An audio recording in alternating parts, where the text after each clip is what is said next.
Bonjour à chacune et à chacun, je m'appelle Pascal de Sassy et je suis ravie de vous retrouver dans cette seconde vidéo pour la suite de notre rencontre coach professionnel de l'accompagnement, votre positionnement comme vous ne l'avez encore jamais vu. Alors dans la première vidéo, après une partie introductive, nous avons vu 3 points.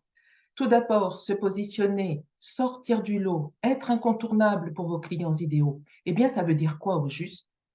Puis nous avons vu pourquoi il est temps maintenant de trouver enfin la place qui vous revient.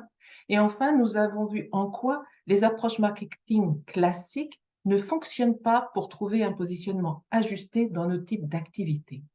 Alors, dans cette seconde et dernière vidéo, eh bien, je vous invite à partir en exploration.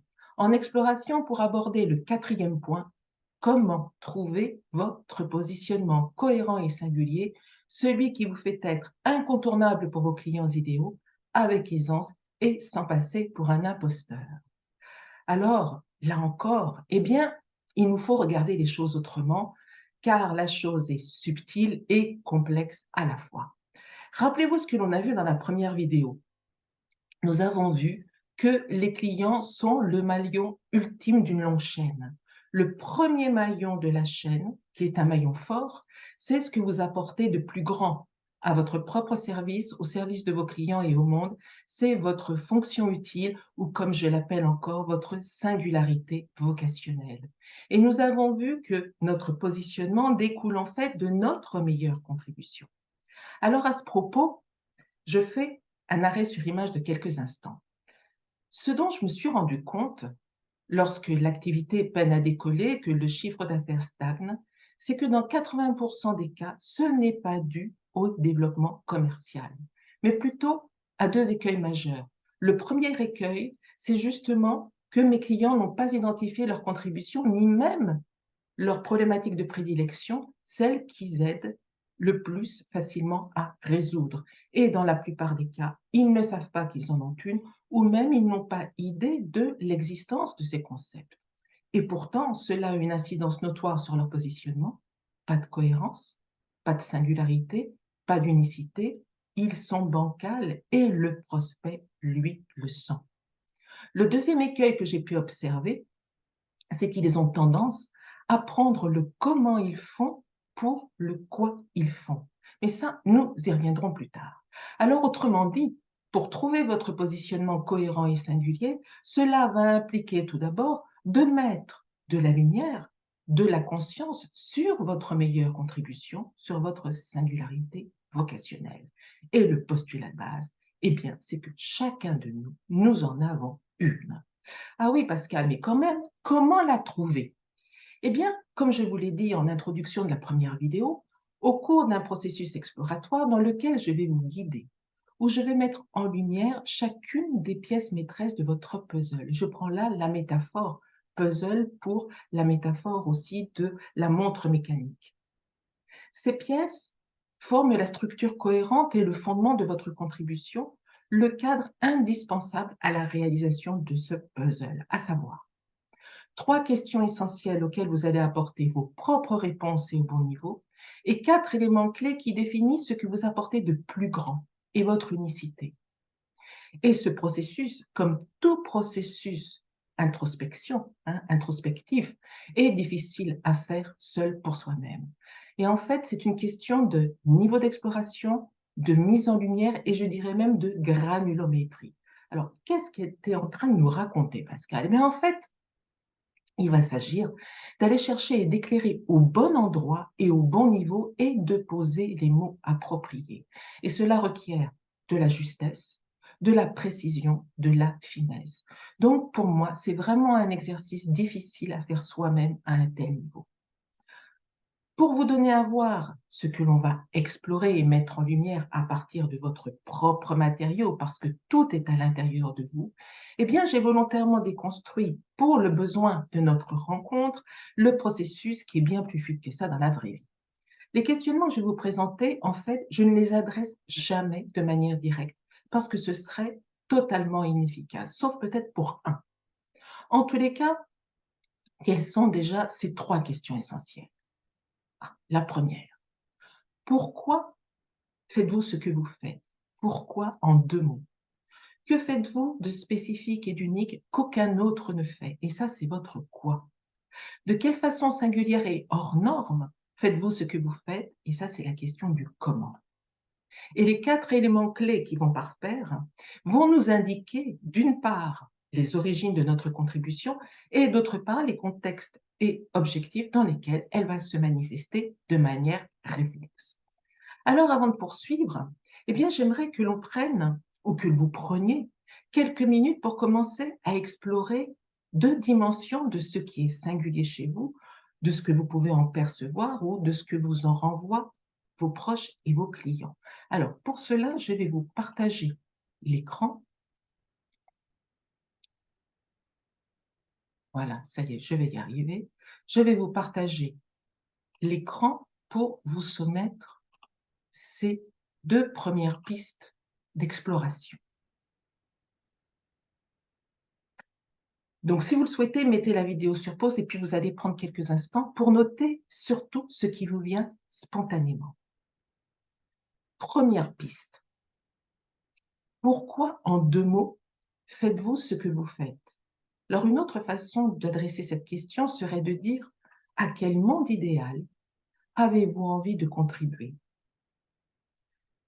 La deuxième question que j'ai envie de vous poser, c'est, selon vous, quelle problématique, quelle question ou quelle situation apportée par vos clients vous met le plus en efficience et en joie? Alors, je vous invite à prendre quelques minutes de pause et de laisser monter à vous les réponses qui viennent.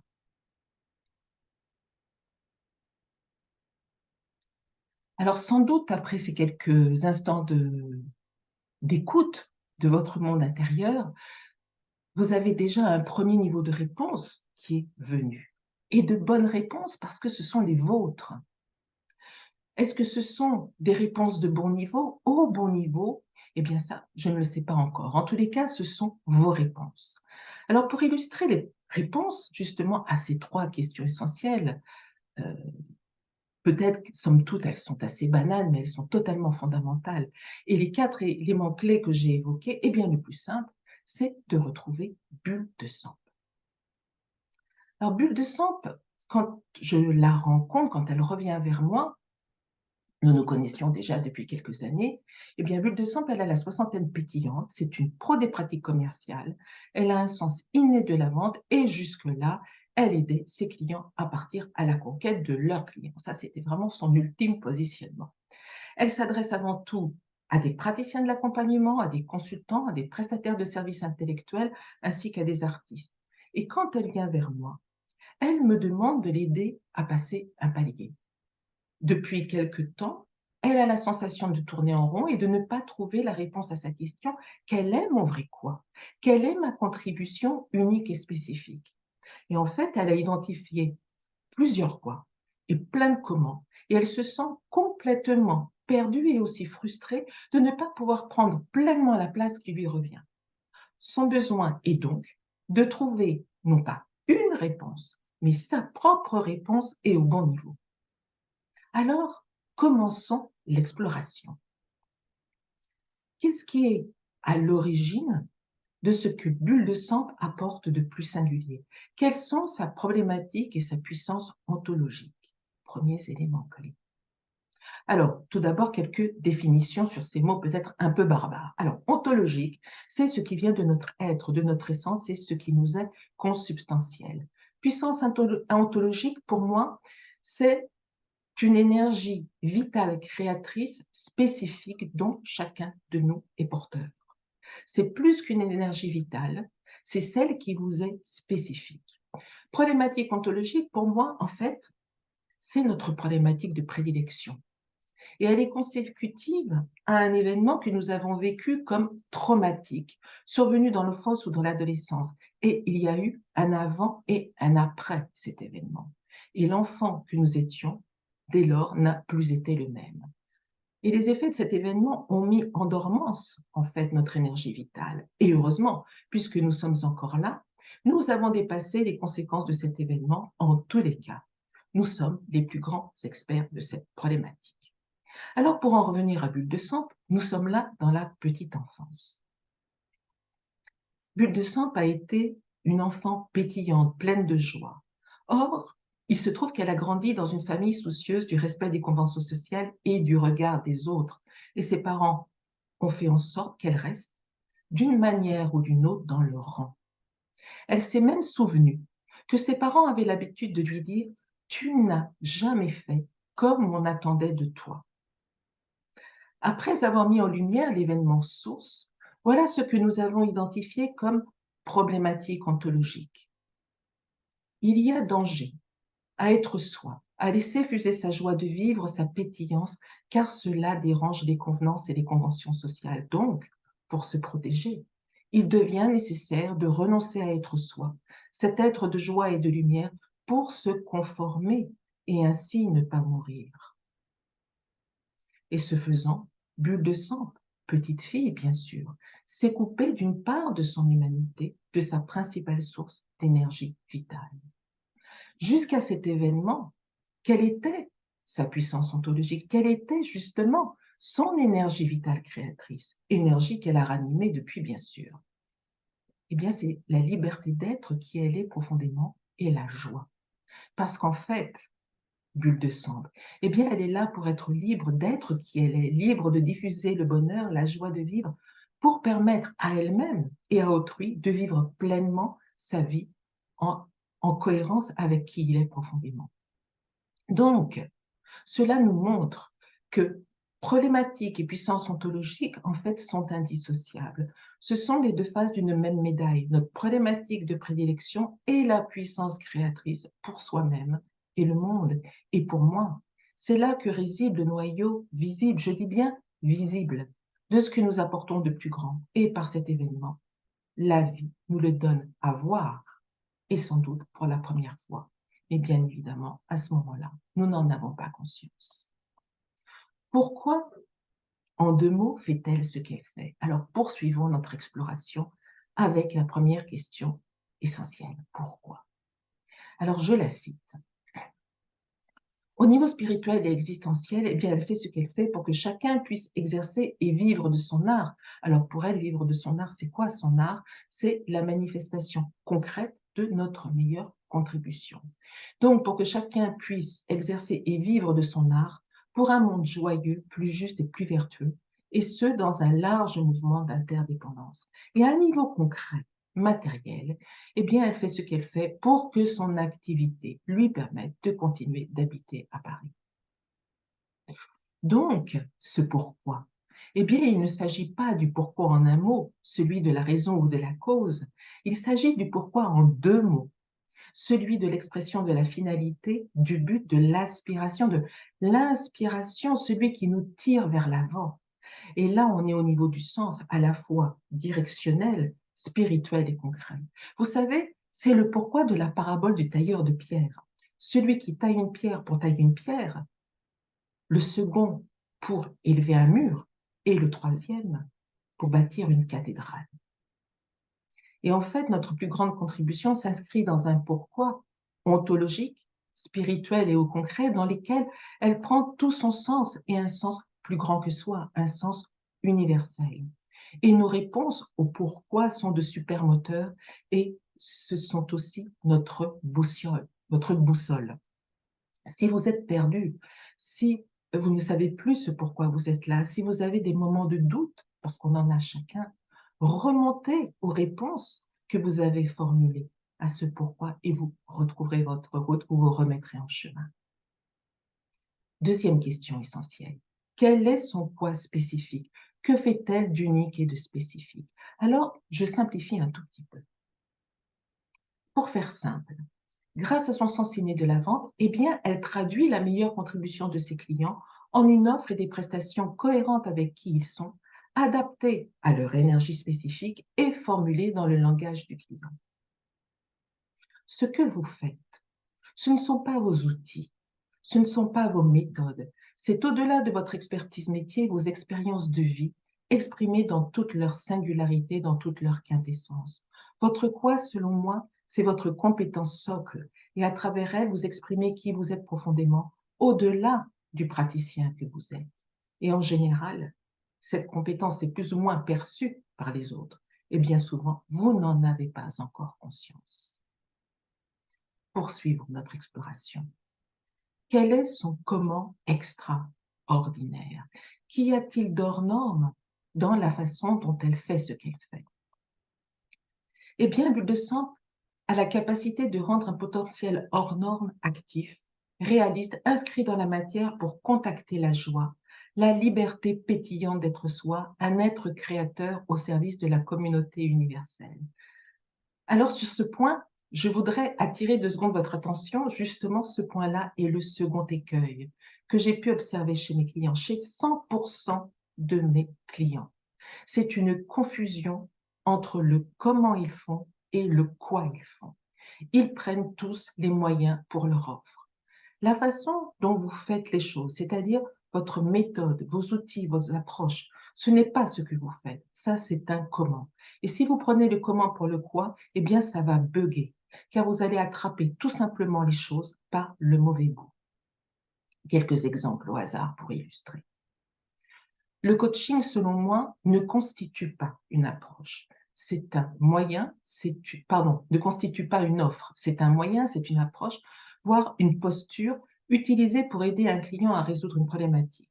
Et l'offre serait plutôt cette problématique et sa résolution. Et la prestation, justement, la démarche de résolution concrète et formalisée. Pareil pour la sophrologie ou la musicothérapie, ce sont des approches, des moyens, et cela ne constitue pas une offre spécifique. Dire qu'un sophrologue fait de la sophrologie, moi, personnellement, ça ne va guère m'avancer dans la compréhension de ce qu'il fait réellement et spécifiquement. Cela ne va rien me dire en quoi il se distingue d'un autre sophrologue. Alors, comment je fais pour choisir entre tous ces sophrologues? Votre façon extraordinaire, en 2 mots, de faire, encore une fois. Ce ne sont pas vos méthodes, ni vos outils, ni vos qualités, ni même votre atypisme. Vous avez dans ce que vous faites une façon de faire anormale, A-normal, c'est-à-dire en dehors de la norme. Et pour vous, c'est normal, c'est facile, c'est fluide, c'est finger in the nose même. Et vous y prenez beaucoup de plaisir. Et pour les autres, c'est tout simplement hors norme. Et en même temps, là encore, c'est souvent encore non conscient d'eux. En tous les cas, ce que j'ai pu observer, c'est qu'il est tout simplement impossible de construire une offre singulière à partir d'un comment, c'est-à-dire à partir de la façon dont nous faisons les choses. Alors, à ce sujet du comment, j'avais envie je vous partage un tips. Si vous avez l'un de vos proches ou de vos clients qui vous dit et dis donc, Bénédicte, est-ce que tu vois ce que tu fais là? C'est totalement incroyable, c'est bluffant. J'ai jamais vu quelqu'un faire ce que tu fais. Et puis, Bénédicte répond, bah écoute, moi je trouve ça totalement normal, enfin c'est banal, tout le monde peut le faire. Ah ah, intéressant. Là, vous prenez Bénédicte en flagrant délit de banalisation. Alors, juste un conseil, écoutez ce que votre interlocuteur a à vous dire.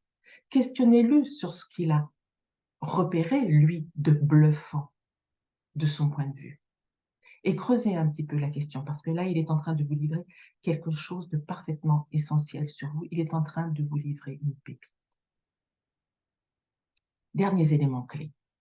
Poursuivons notre exploration. Dans quel contexte et pour quel objectif spécifique va se déclencher et se manifester sa meilleure contribution ou votre meilleure contribution?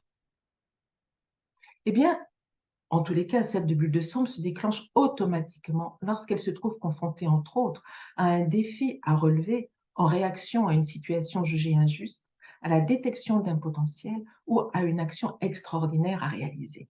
Et relever ce défi va susciter chez elle et chez l'autre la jubilation d'être et de faire, et cela va la conduire à créer, et très souvent de manière intuitive et dans la jubilation, une réponse originale, non conventionnelle, inédite et audacieuse, au plus près de qui elle est et de qui est la personne. Encore une fois, contexte et objectif déclencheurs sont pour chacun de nous spécifiques. Et c'est dans ces conditions que notre meilleure contribution se déclenche. c'est plus fort que nous, c'est absolument irrépressible. Alors, toutes ces pièces maîtresses que je viens de vous partager sont indispensables pour définir à la fois votre plus grande contribution et votre positionnement cohérent et singulier et pour attirer à vous vos clients de prédilection. Alors, une fois que nous avons exploré et mis en lumière et mis des mots sur tout ce qu'il y avait à explorer, eh bien, que se passe-t-il? Eh bien, je vais vous aider à les assembler pour constituer le puzzle et révéler, c'est-à-dire lever le voile, sur ce que vous apportez de plus grand et d'unique. Alors, qu'en est-il pour Bulle de Sambre? Quelle est sa singularité vocationnelle? Eh bien, comme elle le dit simplement et de manière synthétique, sa meilleure contribution, c'est d'aider ses clients à manifester la leur de manière très concrète dans une activité cohérente, réaliste et viable, dans la joie et la légèreté de faire. Ceci est la meilleure contribution de Bulle de Sambre et on perçoit bien déjà un positionnement tout à fait singulier et spécifique. Cela n'a plus grand-chose à voir avec « j'aide mes clients à partir à la conquête de leurs clients ». Alors, à l'issue de son accompagnement, avec quoi est-elle repartie? Elle a donc trouvé ses propres réponses et au bon niveau et sa meilleure contribution.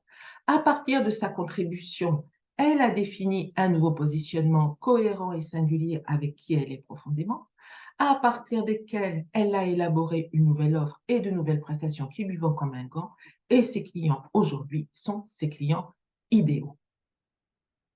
Nous arrivons, voilà, ça y est, nous arrivons au terme de cette dernière partie. Donc, je vous ai partagé les éléments fondamentaux qui vous permettent de trouver votre singularité vocationnelle là où vous êtes le plus en légitimité et en maîtrise. Oui, je dis bien en maîtrise. Et là où vous apportez le plus de valeur. Et pour récapituler, donc, un schéma valant mieux parfois qu'un long discours. Donc, je vous partage le schéma récapitulatif, le schéma de synthèse.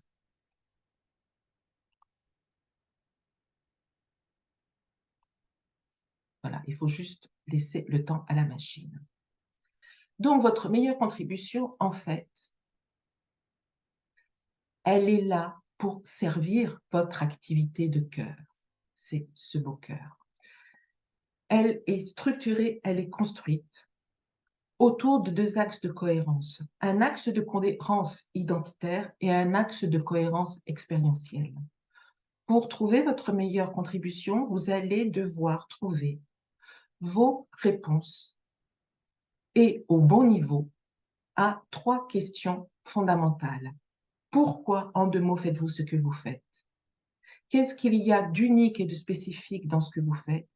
Et comment, quel est votre comment singulier? C'est-à-dire, qu'est-ce qu'il y a d'hors norme dans la façon dont vous faites ce que vous faites? Et puis, nous irons mettre en lumière deux éléments clés, hein, votre puissance et votre problématique ontologique, c'est-à-dire quelle est cette énergie créatrice vitale qui vous est totalement spécifique? Qu'est-ce qui fonde votre meilleure contribution, qui est votre problématique ontologique, et dans quel contexte et pour quels objectifs votre contribution va-t-elle se déclencher, se mettre en branle comme un réflexe pavlovien? J'arrête le partage.